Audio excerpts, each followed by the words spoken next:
welcome to our latest edition of the rebranded CharitEpulse, which is sort of keeping your finger on the pulse of issues affecting the sectors. I'm joined once again by my fellow chatters, Catherine Ross-John-G from Shakespeare Martineau and James Saunders from Moore Kingston Smith. Welcome, guys. Hope you're both well. So lots going on in the sector over the last few weeks. So we've had the announcement of the new CEO for the Charity Commission, David Holdsworth, who joins on the 1st of July. I have to say I haven't come across him. Have either of you? No. Has been at the Commission before? No. Charity Commission has published its 5-year strategy. I don't know whether either of you had an opportunity to take a look at that. I skimmed it. The headline was maybe more exciting than the reality. I thought that the Commission wouldn't be misused or weaponised. Oh gosh, what's going on? But I think that was more just, the argument back to we're not here to be used by politicians or others in these culture wars or any other disputes. So I thought that was quite useful to see the Commission asserting its independence and its particular role. Yeah, I think, certainly the change of language since Orlando has taken over a chair, I think has been much more about being an effective regulator rather than beating up sector. So I think that should be encouraged. And one of the things I noticed they also is talking about embracing technological innovation and strengthen the use of data, which I think is a really key area, particularly the use of data. I think they could be using more of that. So the other thing I spotted was Charity Commission is assessing concerns about an Essex charity called Community 360 that loaned its chief executive over £200,000 last year.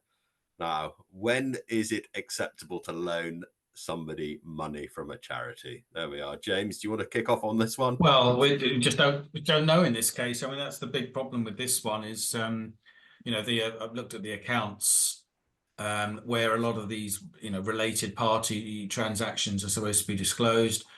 In my world of accounting and auditing and financial statements, the charity SORP, which is the guidance for how charities prepare their accounts, says related party transactions are enormously important and enough information should be put in the accounts that users can see what's going on, and that importantly, charity money is being used for the benefit of the charity and its beneficiaries.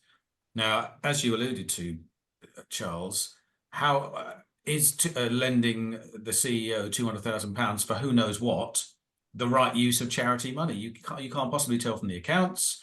When you look at the numbers, the CEO was paid £60,000, but if they're the leading or the highest key management personnel there, the husband and wife of the CEO and her husband were paid another £106,000, and then on top of that there was a £206,000 loan as well. I mean, how much money needs to go to one person? And there is no disclosure in the accounts about why this is. I mean, there is a narrative about a limited narrative about conflicts of interests, but there's no way of knowing it. And clearly the accounts are remiss in not disclosing enough information for the informed user to understand whether these related party transactions are at arm's length and in the charity's best interests or not. Yeah. I mean, I think if this was me, I'd be talking to clients and saying, how is this going to look? The optics don't look great. And the fact they haven't explained it fully in the account, so it doesn't give them any backup. And alarm bells for me was that, the Commission said they'd engaged with this charity previously regarding conflicts of interest and related party transactions. And so to see this and trying to work out what's the possible interest rate, I was looking at this from the trustees saying, if your duty is to maximise the charity's assets, how is making a loan to the chief exec on what seems to be a low interest rate, how is that in the charity's best interest? It just doesn't seem to stack up in terms of motivation and what their actual legal duties are, rather than some sort of family connection that feels too close. The loan, it seems, has really triggered the extra attention this year, because if you look back over the previous sets of accounts, I mean, the Charity Commission goes back 5 sets of accounts, those CEO transactions have always been there, the paying and the transactions with the related party, i.e. the building services. Now, there is the there are the beginnings of an explanation in the accounts about the building services were contracted by the trustees, so they're starting to say, well, there is a suggestion that they understand it should be at arm's length, but that's it. There's so much more, and clearly you can see where the Charity Commission has talked to them before about it, because there is such a large amount of transaction going on with related parties to the CEO. Yeah, I have to say, I was slightly surprised. I mean, the CEO has been in place since 1992.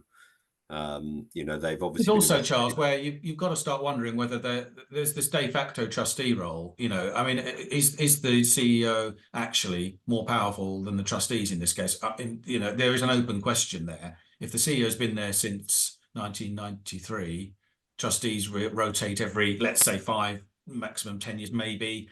There's a definite question about where the power lies here. I mean, just on every level, I just don't think lending any member of staff £200,000 from a charity can possibly be acceptable. I mean, maybe we'll be proven wrong, but I just can't think of any circumstance. You could understand it from a loan for your travel, which is perfectly legitimate, or stuff like that. But you're talking there, the maximum is what, £7,500 or £10,000 or whatever it may be. But that's a legitimate thing of getting people into work. But £200,000, yeah, I've struggled with that, particularly as the Charity Commission had already engaged over conflicts of interest, as you've said.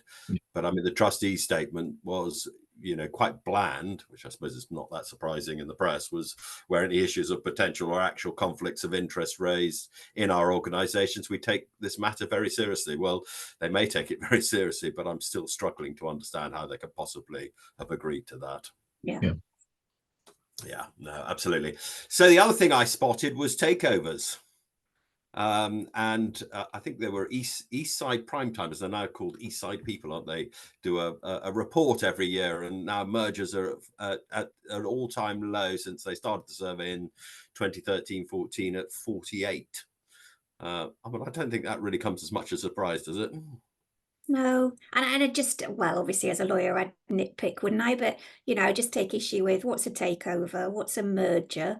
Is good merger just because it's charities, or is there a possibility we can have a bad merger? I just thought, to me, that information looks flawed, because you can easily merge charities without anyone externally necessarily being able to identify that. There are all sorts of different ways that charities can legally merge, that they might want to keep separate brands, they might want to operate in different ways. So we've said this before. I mean, a full-blown merger, as in, completely taking over and closing down the previous charity, takes a lot of time, a lot of money, and isn't always a greater efficiency at the end of it. So I think it's sensible at times that we haven't got a huge amount of mergers going on, because arguably that could be wasted charitable funds. So I just didn't quite dive into these figures are gospel. Yeah, the problem is it's always predicated, isn't on there too many charities and too many charities doing the same thing. Yeah, I have to say, having been through a merger myself, I would never do it again as a trustee. I mean, it was, and it was two strong organizations coming together and both boards of trustees. But even 3 or 4 years later, down the line, we're still dealing with issues that have come out of the merger with the best will. So the next thing I picked up was around charities subsidizing public services to the tune of 2.4 billion, which is research from New Philanthropy Capital. I have to say, it's not new about the subsidy, but the size of the quantum of it, I think, is quite alarming.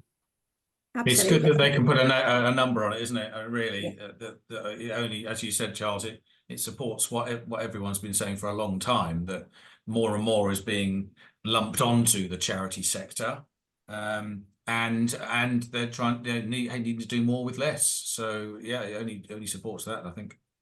And I think the publicity around it, we've talked about this, we know this is the case, but actually to have the quantum, as you say, Charles, but also the comment here that 2.4 billion is more than half the size of the government's Levelling Up Fund. Well, we never stop hearing about this Levelling Up Fund. We don't hear about this.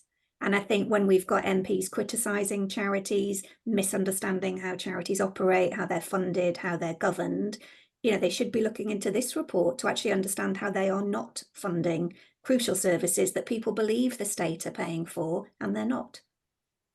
But I mean, politically, it suits their book, doesn't it? I don't care which side of party you are, to pay as little as possible and get charities to contribute. I mean, the number that the NPC came up with was that on the average, charity is funding 35% of each contract, which is an extraordinarily high number. Yeah. The one issue, I suppose, that you have to take into account is, I mean, I think about the hospice movement. You know, if it didn't exist, what would happen? Well, the NHS would provide, but is the level of care provided by the hospice movement so much higher and better and everything else, which would be so do you think that is factored into this?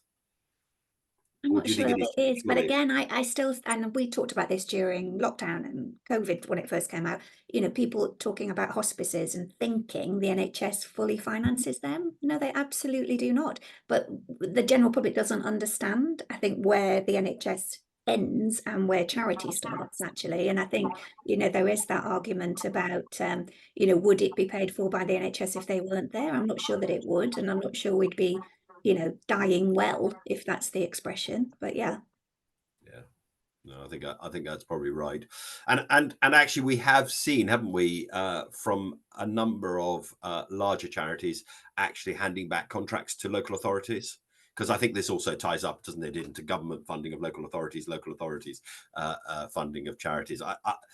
I must admit, I do hope the relationship between government and the sector and the way that government funds the sector changes, because it needs to change. It is a really inefficient, clunky and Charles, at the moment, I think actually, if anything, it's going the other way, because I'm hearing that the councils and you know, local governments are, rather than working with charities, they are changing the nature of their contracts surreptitiously, let's put it in a nice way, so that, you know, the service providers, the charities, can't give back contracts, and there's a bar on giving back contracts, or there are longer break periods, or longer periods before the break period can come in before, and they're changing the legalities of the contracts because they've got this problem about everyone giving them back their money, giving them back their service contracts, rather.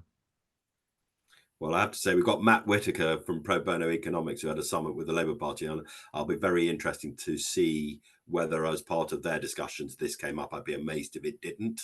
And it's see whether the wind is blowing in a different direction if we had a change of government. I think it's difficult to know that, isn't it? And then the final thing I sort of spotted was about a name change for Hamish Ogston Foundation to, is it Vine Hill, I think? Yeah, and whether that untarnishes the charity's reputation. If you remember, we discussed this, I think, a few casts before. I don't know, Catherine, if you had a look at that. Well, I thought this was a bit of a tough one, because it's allegations, nothing is proven.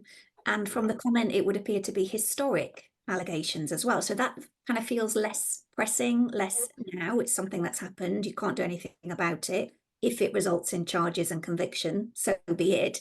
So for that reason, I kind of thought, well, okay, yeah, if they are changing the name, you know, he and his daughter are no longer trustees of it. They did found it, but a charity can change its name, and the change is complete, isn't it? You wouldn't spot from the outside that Vine Hill Trust is that particular charity in a new guise. So I could see why they've done it, but I did think it is slightly tough in the kind of court of, you know, public opinion, that you just the slightest allegation and that's it, you throw them under the bus. So yeah, he's got to prove his innocent, isn't he? He's guilty by the Sunday Times last October's report on what happened. I mean, I don't know either way, and that the Metropolitan Police, and this is a problem, isn't it, with the timing of the disconnect between the police investigation. The Charity Commission's obviously got this on hold as a watching brief, and then money that's been given, which is an irrevocable gift and must be used for the purpose of charity. And do we actually think, James, that it should just sit there doing nothing until this is resolved, or do you think actually it should be put to good use? I mean, the story itself seemed to have two elements to it, which is the change of name, and then and then the English Heritage paying back the donation in particular. I'm not quite sure whether they're saying it was linked or not, but yeah, it does smack of virtue signaling, really. I think that's what it seems to me, because nothing's, as you said earlier, nothing's actually been proved. It's very much, we desperately don't want to be associated with anything that could even potentially be a scandal in the future, rather than actually something's gone wrong and we're reacting to something that has been confirmed. So that it feels like virtue signaling more than anything else, really. But it's a very live issue. I've had 4 occasions now with different charities I'm involved with where we've discussed about whether we would accept a donation or not on the sort of from a reputational point of view and moral grounds. And I have to say it's a really challenging thing, because you're saying, actually, not going to take this money, therefore we can't spend it on what we were set up to do, and the people who are going to be harmed are actually our beneficiaries. But if we're going back to whether there is a conflict with the charity's purposes and the source of the donation, for example, like there's a link there. This doesn't. I mean, there isn't that. I don't think there's that link there directly. It's more about just generically we're worried about scandal, potential possible scandal. I mean, if it all gets found not guilty and there's no substance to it, you look a bit daft. I suspect, Charles, that when you've been having your discussions that you talked about, just mentioned, I would have thought I would have hoped there was a little bit more substance to the danger, if you like, than we're a bit worried about a scandal. Most of it was actually about how tainted the money was, or potentially could be perceived as, and it divided the board very much so down the middle, and people have very strong opinions either way. Anyway, I think this is a really good time just to stop, because if people have got a view on this, maybe they could send us what their viewpoint is, and we can pick this up on another session that we've got for CharitEpulse.